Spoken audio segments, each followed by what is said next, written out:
தேவனுக்கே மகிமை உண்டாவதாக. நீதியின் விளைச்சல்.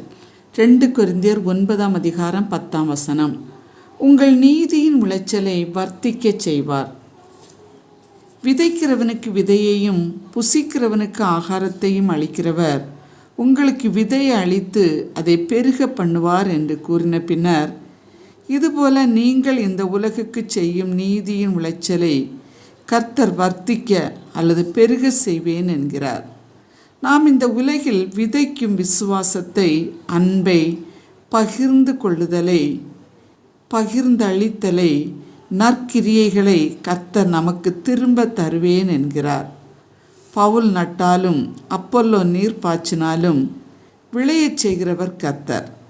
நாம் மற்றவர்களுக்கு செய்யும் தான தர்மங்கள் எவ்வளவு பெரிதன்று இல்லை, கொடுக்கும் மனநிலையை கர்த்தர் பார்த்து நம்மை வர்த்திக்கச் செய்வேன் என்கிறார். பிரியரே, எலியா தீர்க்கதரிசி சாரிபாத்தில் உள்ள விதவை வீட்டிற்கு அனுப்பப்படுகிறார்.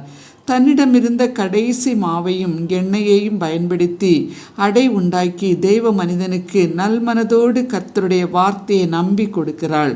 அவள் விதைத்தது சிறியதாக இருப்பினும் அவள் பெற்றுக்கொண்ட ஆசீர்வாதம் பெரியது.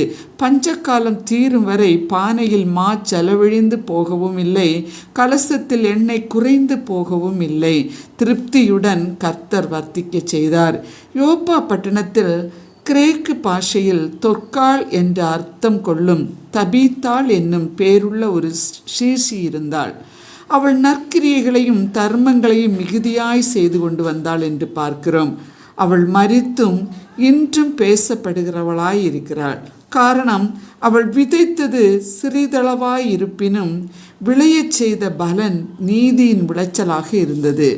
அநேகர் கர்த்தரிடத்தில் விசுவாசம் உள்ளவர்களானார்கள் என்று பார்க்கிறோம். நாம் செய்யும் புண்ணியங்கள், தான தர்மங்கள் எப்படி இருக்கிறது? உதவி செய்யும்போது நமது மனநிலை எப்படி உள்ளது? சோர்ந்து போகாமல் நன்மை செய்வோம். நிச்சயம் நீதியின் விளைச்சலை நாமும் நம் சந்ததிகளும் அனுபவிக்க கர்த்தர் உதவி செய்வார். ஒப்பு கொடுப்போமா?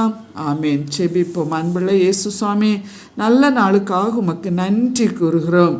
நாங்கள் இந்த உலகிலே செய்கிற தான தர்மங்கள் உடைய சமூகத்தில் எட்டக்கூடியதாக என்னுடைய மனநிலை காணப்பட உதவி செய்யும். பிரதிபலனை கொடுக்கிறவர்களும் பெற்றுக்கொள்கிறவர்களும் அனுபவிக்க உதவி செய்யும். இயேசுவின் நாமத்தில் பிதாவே, ஆமேன்.